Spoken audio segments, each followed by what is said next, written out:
Hello students, Shiv coaching classes में आपका स्वागत है। आज का हमारा टॉपिक है क्लास 12 केमिस्ट्री एनसीईआरटी में चैप्टर 6, जिसमें से चैप्टर का नाम है कुछ धातुओं का निष्कर्षण एवं उनके प्रमुख यौगिकों का अध्ययन। इसमें से स्टूडेंट आपके जितने भी क्वेश्चन पूछे जाएंगे पूरे ऑब्जेक्टिव टाइप के क्वेश्चन पूछे जाएंगे। सही विकल्प, रिक्त स्थान और एक वाक्य में उत्तर दीजिए, सही जोड़ी। इस रूप में आपको क्वेश्चन स्टूडेंट देखने को मिलेगा और इसमें लॉन्ग क्वेश्चन नहीं आएगा कि अति लघु उत्तरीय प्रश्न, दीर्घ उत्तरीय प्रश्न, केवल इसमें से ऑब्जेक्टिव क्वेश्चन पूछा जाएगा। इसलिए इस चैप्टर को आपको बारीकी से पढ़ना है स्टूडेंट, सभी टॉपिक को अच्छे से क्लियर करना है, क्योंकि इसमें से ऑब्जेक्टिव क्वेश्चन कहीं से भी आ सकते हैं। हमने यहाँ पर स्टूडेंट 40 ऑब्जेक्टिव क्वेश्चन सेलेक्ट किए हैं जो कि प्रीवियस ईयर में पूछा गया है। वेरी इंपॉर्टेंट क्वेश्चन है इसमें से। तो आपको क्या करना है स्टूडेंट, सभी क्वेश्चन को नोट डाउन करके रखना, नोट डाउन कर लेना है और पढ़ना है। इस 40 ऑब्जेक्टिव क्वेश्चन है, इससे बाहर अब नहीं आएगा। तो चलिए यहाँ पर पहला क्वेश्चन जो है आपके पास कि मैलेकाइट किसका अयस्क है। तो मैलेकाइट कॉपर का अयस्क है। इसका राइट आंसर क्या हो जाएगा, कॉपर। तो कॉपर का अयस्क क्या है, मैलेकाइट। अब इसके बाद दूसरा क्वेश्चन है आपके पास कि स्टेनलेस स्टील में लोहे के साथ कौन कौन सी धातु मिश्र धातु बनाती है।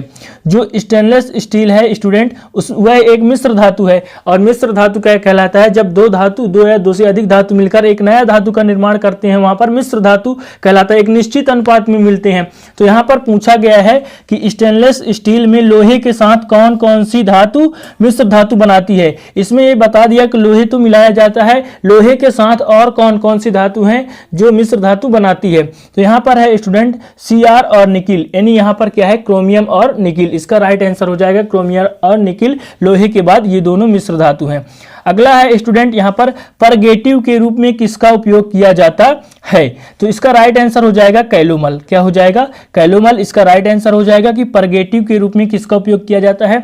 ये स्टूडेंट 2016 में पूछा गया है, इंपॉर्टेंट ऑब्जेक्टिव क्वेश्चन है कि परगेटिव के रूप में किसका उपयोग किया जाता है, तो कैलोमल का। फिर अगला क्वेश्चन है, यहाँ पर आप देख सकते हैं कि किसके कोलाइडी विलयन का उपयोग आंखों के दवाई बनाने में उपयोग किया जाता है। ये भी इंपॉर्टेंट क्वेश्चन है। जितने भी क्वेश्चन लिए गए हैं सेलेक्टेड क्वेश्चन है कि किसके कोलाइडी विलयन का उपयोग आंखों के दवाई बनाने के लिए किया जाता है। क्वेश्चन को अच्छे से पढ़ना है। तो सिल्वर, एजी आपको पता है, एजी क्या होता है, सिल्वर, चांदी। तो इसका राइट आंसर हो जाएगा कि चांदी के कोलाइडी विलयन का उपयोग जो होता है आंखों की दवाई बनाने का उपयोग किया जाता है। तो इसका राइट आंसर हो जाएगा एजी, सिल्वर, या कि फिर इसे चांदी कह सकते हैं। फिर है स्टूडेंट AgNO3 सिल्वर नाइट्रेट को क्या कहते हैं। तो इसे कहते हैं, ये भी वेरी इंपॉर्टेंट है, VIMP स्टूडेंट, यहाँ पर स्टार लगा लीजिएगा इसमें, क्योंकि लूनर कास्टिक इसे कहा जाता है। इंपॉर्टेंट क्वेश्चन है। इस प्रकार से भी पूछ देता है कि लूनर कास्टिक किसे कहा जाता है, तो AgNO3, या कि AgNO3 की जगह सिल्वर नाइट्रेट है। तो सिल्वर नाइट्रेट, AgNO3 को आप क्या पढ़ सकते हैं, तो सिल्वर नाइट्रेट। ठीक है, तो सिल्वर नाइट्रेट भी पूछ सकता है कि सिल्वर नाइट्रेट का रासायनिक सूत्र क्या है। सिल्वर नाइट्रेट रासायनिक नाम हो गया, लेकिन जो इसका अणु सूत्र है क्या हो जाता है, AgNO3। और AgNO3 को क्या कहा जाता है, लूनर कास्टिक। तो ये क्वेश्चन इस प्रकार से भी घुमा के आ जाएगा स्टूडेंट कि लूनर कास्टिक किसे कहते हैं, इसका रासायनिक सूत्र लिखिए, या कि फिर लूनर कास्टिक का रासायनिक सूत्र क्या होता है। तो लूनर कास्टिक किसे कहा जाता है, सिल्वर नाइट्रेट, उसका फार्मूला क्या होता है, AgNO3। ठीक है, क्लियर। इसके बाद स्टूडेंट आपका क्वेश्चन नंबर 6 क्या है कि कोरोसिव सप्लीमेंट का रासायनिक सूत्र क्या है। देखिए, इस प्रकार के क्वेश्चन स्टूडेंट, कई ऐसे क्वेश्चन होते हैं जो कि समझ में नहीं आता और पेपर में आ जाता है। ठीक है, तो यहाँ पर क्या लिखा है, कोरोसिव सप्लीमेंट का रासायनिक सूत्र क्या है, तो किसे कहा जाता है। तो यहाँ पर आंसर आप देख सकते हैं HgCl2। ठीक है, तो यहाँ पर स्टूडेंट देख सकते हैं Hg आपका क्या है, मरकरी पारा, और Cl2 क्लोरीन है। यानी इसका जो रासायनिक सूत्र होता है HgCl2। अगर आता है स्टूडेंट, रिक्त स्थान में भी आ सकता है कि बिंदी बिंदी कोरोसिव सप्लीमेंट है, तो ये सूत्र लिखना है। या कि फिर एक वाक्य में भी पूछ सकता है कि कोरोसिव सप्लीमेंट का रासायनिक सूत्र लिखिए, क्या होता है, तो आपको एक शब्द में लिखना पड़ेगा। अब ऑब्जेक्टिव में भी आ जाएगा स्टूडेंट, 3-4 सूत्र दे देगा, जिसमें से ये आपका जो रहेगा HgCl2 एक सही आंसर हो जाएगा। इस प्रकार से अभी तक स्टूडेंट 6 ऑब्जेक्टिव क्वेश्चन आपने देखा। अगला क्वेश्चन है कि झाग उत्प्लावन विधि किन अयस्कों के लिए प्रयोग की जाती है। यह भी इंपॉर्टेंट क्वेश्चन है, कई बार पूछा गया है। तो झाग उत्प्लावन विधि जो है किन अयस्कों के लिए प्रयोग किया जाता है, तो सल्फाइड अयस्क। ये अधिकतर रिक्त स्थान में पूछा जाता है कि बिंदी बिंदी झाग उत्प्लावन विधि का उपयोग किया जाता है। तो सल्फाइड अयस्कों के लिए झाग उत्प्लावन विधि का प्रयोग किया जाता है। तो इसको स्टूडेंट आपको तैयार करके चलना है, क्योंकि ये भी वेरी इंपॉर्टेंट क्वेश्चन है कि जो झाग उत्प्लावन विधि है किन अयस्कों के लिए, तो सल्फाइड अयस्क के लिए। फिर इसके बाद देखिए एल्यूमिनियम द्वारा किस धातु का अपचयन कहलाता है। एल्यूमिनियम द्वारा किस धातु का अपचयन कहलाता है, तो यहां पर आप देख सकते हैं कि एल्यूमिनोतापी, ठीक है, किसी धातु का अपचयन करते हैं एल्यूमिनियम के द्वारा। क्वेश्चन को समझिएगा कि यदि किसी धातु का अपचयन करते हैं एल्यूमिनियम के द्वारा तब यह क्रिया क्या कहलाती है। क्वेश्चन स्टूडेंट ये है आपका, तो वो कहलाता है एल्यूमिनोतापी। एल्यूमिनियम द्वारा बनाया जाता है इसलिए इसे क्या कहा जाता है, एल्यूमिनोतापी। ये स्टूडेंट आपको नहीं भूलेगा, क्योंकि एल्यूमिनियम याद रखेंगे कि एल्यूमिनियम द्वारा जब किसी धातु का अपचयन होता है तब क्या कहलाता है, तो एल्यूमिनोतापी कहलाता है। इसके बाद देखिए स्टूडेंट यहां पर लूनर कास्टिक, ठीक है, तो लूनर कास्टिक का जो स्टूडेंट रासायनिक सूत्र अभी आपने पढ़ा कि AgNO3 को क्या कहते हैं, तो लूनर कास्टिक कहते हैं। अब यहां पर क्वेश्चन आ गया स्टूडेंट घुमा के कि लूनर कास्टिक क्या है, तो सिल्वर नाइट्रेट, या कि फिर इसका आप फार्मूला लिखना चाहते हैं तो यहां पर क्या था, AgNO3, इसका ये रासायनिक सूत्र होता है सिल्वर नाइट्रेट का। तो लूनर कास्टिक, सिल्वर नाइट्रेट और AgNO3 तीनों स्टूडेंट वही है, इसके नाम अलग अलग हैं। यहां पर देखिए अगला क्वेश्चन है कि फ्लोर स्पार का रासायनिक सूत्र लिखिए। तो फ्लोर स्पार का रासायनिक सूत्र होता है CaF2। क्या होता है, CaF2, ये फ्लोर स्पोर का रासायनिक सूत्र है, ठीक है। यहां पर स्टूडेंट इंपॉर्टेंट है ये भी। इसके बाद ये वेरी इंपॉर्टेंट है कि जो आपका HgCl2 है वह KCl का क्षारीय विलयन क्या कहलाता है। जब HgCl2 और KCl को मिला दिया जाता है तो एक क्षारीय विलयन बनता है, और वह क्षारीय विलयन क्या कहलाता है, यहां पर यह पूछा गया है। तो स्टूडेंट कहलाता है नेस्लर अभिकर्मक। इस तरह भी पूछ देता है कि नेस्लर अभिकर्मक क्या है, तो आपको बताना पड़ेगा कि HgCl2 व KCl के क्षारीय विलयन को नेस्लर अभिकर्मक कहा जाता है, ठीक है। इंपॉर्टेंट क्वेश्चन है, कई बार पूछा गया है, आप प्रीवियस ईयर के पेपर उठा के देख सकते हैं स्टूडेंट। इसके बाद देख सकते हैं ये इंपॉर्टेंट क्वेश्चन है एक और, कि रक्त तप्त स्टील को वायु में धीरे धीरे ठंडा करने पर वह मृदु इस्पात में परिवर्तित हो जाता है और उसे क्या कहते हैं। क्वेश्चन को समझिएगा कि क्वेश्चन क्या कहता है कि रक्त तप्त स्टील है, उसको वायु में धीरे धीरे स्टूडेंट ठंडा करेंगे, ठीक है, तो वह मृदु इस्पात में परिवर्तित हो जाता है, तो उसे क्या कहेंगे, तो उसे एनीलिंग कहेंगे। क्या कहेंगे, एनीलिंग।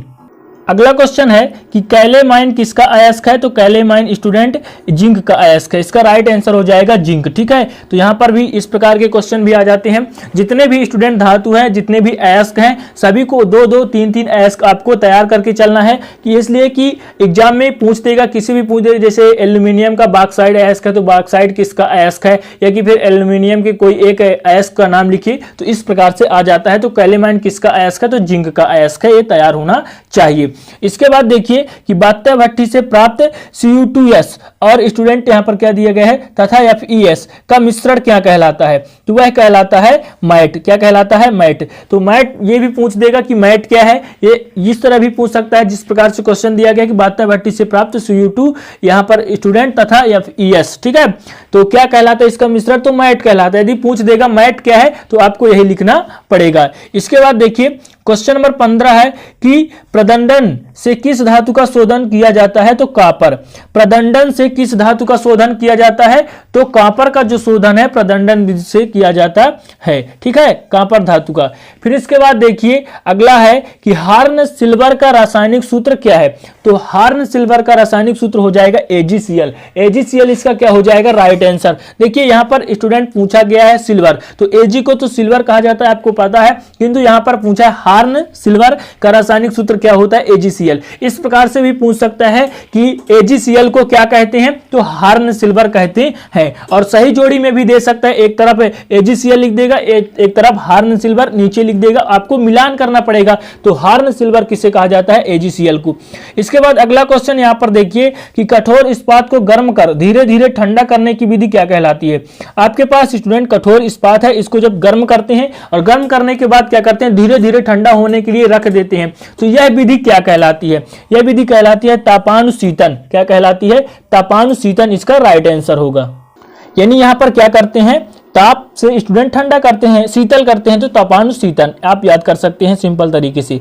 इसके बाद देखिए कठोर इस्पात को गर्म करने की विधि क्या कहलाती है? तो कठोर इस्पात को गर्म करने की विधि मृदुकरण कहलाती है। इसके बाद देखिए स्टूडेंट 19 नंबर है कि सिक्का धातु किसे कहा जाता है? तो ये आपके पास 3 धातु हैं, copper, aluminium, sorry student Ag silver और Au क्या बोलते हैं? सोना। तो कॉपर, सिल्वर और सोना ये तीनों सिक्का धातु कहलाते हैं। ठीक है, तो ये तीनों सिक्का धातु कहलाते हैं क्योंकि इन तीनों से सिक्के बनाए जाते हैं स्टूडेंट, सोने के सिक्का, चांदी के सिक्का और कॉपर का सिक्का, इसलिए इन्हें क्या कहते हैं? सिक्का धातु। इसके बाद स्टूडेंट अगला क्वेश्चन देखेंगे 20 नंबर से 19 तक। अभी आपने देखा सारे के सारे इंपॉर्टेंट क्वेश्चन है, सभी आपको तैयार करके चलना है स्टूडेंट। फिर देखिए 20 नंबर आपके पास है कि ढलवा लोहे से अशुद्धि दूर कर जो लोहा प्राप्त होता है इसका नाम क्या है? देखिए स्टूडेंट लोहे कई प्रकार के होते हैं, तो जब हम ढलवा लोहे से अशुद्धि को दूर कर देते हैं तब हमें एक लोहा प्राप्त होता है, उसे क्या कहते हैं? तो यहाँ पर आपको आंसर दिख रहा है कि पिटवा लोहा कहा जाता है। क्या कहा जाता है? पिटवा लोहा। यानी ढलवे से अशुद्धि को दूर कर दिया हमने, तो उसमें कुछ अशुद्धियां हैं ढलवा लोहे में, अब उससे हमने दूर कर दिया, तब हमारा क्या कहलाएगा? पिटवा लोहा। फिर इसके बाद देखिए कि फफोलेदार तांबा है, तो क्या है? 1% अशुद्धियां युक्त तांबा फफोलेदार तांबा कहलाती है। ठीक है, इसका राइट आंसर हो जाएगा 1% अशुद्धियां युक्त तांबा। इसके बाद देखिए स्टूडेंट कि यहां पर CuSO4 विलयन की KCN के साथ स्टूडेंट यहां पर क्रिया कराने से क्या बनता है? तो यहां पर स्टूडेंट ये बन जाएगा K3Cu और यहां पर साइनाइड स्टूडेंट 4 दिया गया है। अगला देखिए स्टूडेंट 24, तो फोटोग्राफी में प्रयुक्त होता है, तो ये भी वेरी इंपॉर्टेंट क्वेश्चन है, कई बार पूछा गया स्टूडेंट। ठीक है, तो AgBr कहलाता है। ठीक है, सिल्वर ब्रोमाइड इसे कहा जाता है कि फोटोग्राफी में प्रयुक्त कौन सा होता है? तो AgBr सिल्वर ब्रोमाइड। इस तरह भी पूछ देगा सिल्वर ब्रोमाइड फोटोकॉपी में प्रयुक्त होता है, मतलब बिंदी बिंदी पूछ देगा तो फोटोकॉपी प्रयुक्त होता है, या कि फिर फोटोग्राफी में कौन प्रयुक्त होता है? तो AgBr। ठीक है, यहां पर देखिए क्रायोलाइट खनिज का रासायनिक सूत्र, क्रायोलाइट खनिज का रासायनिक सूत्र भी पूछ देता है, तो Na3Al F6। ठीक है, तो ये क्या है? क्रायोलाइट कहलाता है, क्रायोलाइट का रासायनिक सूत्र है Na3Al F6। इसके बाद देखिए जर्मन सिल्वर किसका मिश्र धातु है? जर्मन सिल्वर किसका मिश्र धातु है? तो ये 3 धातुओं से मिलकर बना है, कॉपर, जिंक और निकिल। कॉपर और जिंक और निकिल जब तीनों को मिला दिया गया तो एक मिश्र धातु बन गया जिसे हम जर्मन सिल्वर कहते हैं। इसके बाद नेक्स्ट क्वेश्चन है कि हेमटाइट से लोहे के निष्कर्षण में चूने का पत्थर का क्या कार्य है? तो गालक के रूप में कार्य करता है। किसके रूप में? गालक के रूप में। इस प्रकार से स्टूडेंट आपने अभी तक 27 क्वेश्चन देखा। इसके बाद 28 यहां पर आप देख सकते हैं कि बॉक्साइट किसका अयस्क है। ठीक है, तो इस प्रकार का भी क्वेश्चन आ जाता है, इसलिए यहां पर क्या करना है? एल्यूमिनियम के जितने भी स्टूडेंट क्या है अयस्क है याद कर लेंगे, जिंक के भी जैसे कोरेंडम बॉक्साइट। ठीक है, इस प्रकार क्या है? एल्यूमिनियम के है, तो बॉक्साइट के अलावा भी दूसरा क्वेश्चन भी वहां पर उठा के रख देगा कि ये किसका अयस्क है। तो बॉक्साइट किसका अयस्क है? तो एल्यूमिनियम का। फिर देखिए अगला क्वेश्चन है कि बॉक्साइट से एल्यूमिनियम के निर्माण में कौन सी विधि का उपयोग किया जाता है? बॉक्साइट से जब हम एल्यूमिनियम निर्माण करते हैं तो कौन सी विधि का उपयोग किया जाता है? तो विद्युत अपघटनी अपचयन का उपयोग किया जाता है। फिर इसके बाद देखिए आयरन ऑक्साइड की अशुद्धियां वाले बॉक्साइट का शोधन किस विधि द्वारा किया जाता है? आयरन ऑक्साइड की अशुद्धियां वाले बॉक्साइट का शोधन किस विधि से किया जाता है? तो बेयर की विधि से। ठीक है, तो बेयर विधि इसका राइट आंसर हो जाएगा कि जब हमारे पास आयरन ऑक्साइड है उसकी अशुद्धियां दूर करने वाले बॉक्साइट का शोधन किस विधि से? तो बेयर की विधि से। फिर देखिए स्टूडेंट कॉपर सल्फेट घोल में Ki डालने से क्या बनता है? तो Ki यहां पर डाल देंगे स्टूडेंट, यहां पर क्या दिया गया है? कॉपर सल्फेट घोल में Ki डालने से क्या बनता है? तो यहां पर स्टूडेंट बनता है Cu2F2 प्लस I2। क्या बनता है? Cu2F2 plus I2। ठीक है, इसे तैयार करना है आपको। इसके बाद देखिए Al का शोधन किस विधि द्वारा किया जाता है? यानी Al मतलब एल्यूमिनियम, एल्यूमिनियम को शोधन किस विधि द्वारा किया जाता है? हूप की विधि। ये इंपॉर्टेंट क्वेश्चन है कि हूप की विधि से एल्यूमिनियम का शोधन किया जाता है। फिर इसके बाद जो ये स्टूडेंट है आपका 33 वाला नंबर बहुत ही इंपॉर्टेंट है, अब पूछा जाता है कि चिली साल्टपीटर का रासायनिक सूत्र क्या है? तो NaNO3 क्या है? NaNO3 चिली साल्टपीटर का रासायनिक सूत्र है, वेरी इंपॉर्टेंट है स्टूडेंट। इस तरह भी पूछ देगा NaNO3 को क्या कहते हैं? ठीक है, सोडियम नाइट्रेट कहा जाता है और इसे चिली साल्टपीटर भी कहा जाता है। इसके बाद नेक्स्ट क्वेश्चन यहां पर आप देख सकते हैं कि क्रायोलाइट किसका अयस्क है, तो एल्यूमिनियम का। देखिए बॉक्साइट वहां पर पूछा था किसका अयस्क है, तो वे भी एल्यूमिनियम का है, और यहां पर क्रायोलाइट भी एल्यूमिनियम का ही है। अयस्क से गैंग को हटाना क्या कहलाता है, तो सांद्रण कहलाता है। गैंग क्या है, अशुद्धियां, ठीक है, अशुद्धियां, तो अशुद्धियां गैंग कहलाता है। और अयस्क से यदि अशुद्धियों को हटा दिया जाता है या गैंग कह सकते हैं उसे, तो सांद्रण कहलाता है। इसके बाद देखिए क्रायोलाइट अभी आपने देखा किसका अयस्क है, तो एल्यूमिनियम का अयस्क है। अब इसका रासायनिक सूत्र पढ़ लेते हैं। तो रासायनिक सूत्र भी पूछता है कि क्रायोलाइट का रासायनिक सूत्र क्या है, तो Na3Al ठीक है। इसके बाद देखिए 37 अर्जेंटीफेरस लेड से चांदी का निष्कर्षण किस विधि से किया जाता है, तो पार्क विधि। इसका निष्कर्षण किससे किया जाता है, तो पार्क विधि से किया जाता है।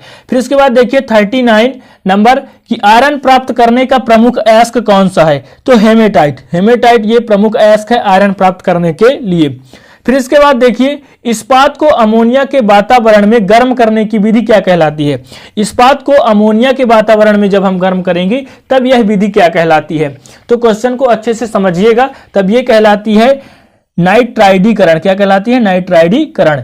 इस प्रकार से स्टूडेंट इस वीडियो के माध्यम से हम केमिस्ट्री चैप्टर 6 के 12th स्टूडेंट तो पूरे 40 क्वेश्चन आपको बताए हैं, जो कि वेरी इंपॉर्टेंट है। इस चैप्टर से केवल ऑब्जेक्टिव क्वेश्चन पूछे जाएंगे, इसलिए सभी ऑब्जेक्टिव क्वेश्चन स्टूडेंट इंपॉर्टेंट है। लिख लेना है आपको, नोट डाउन करना है और तैयार भी करना है। इसी प्रकार वीडियो पसंद आया होगा तो एक लाइक कर दीजिएगा, दोस्तों के साथ शेयर कर दीजिएगा, अपना राय कमेंट में जरूर बताएं। तो चलिए मिलते हैं नेक्स्ट क्लास में, तब तक के लिए जय हिंद, वंदे मातरम।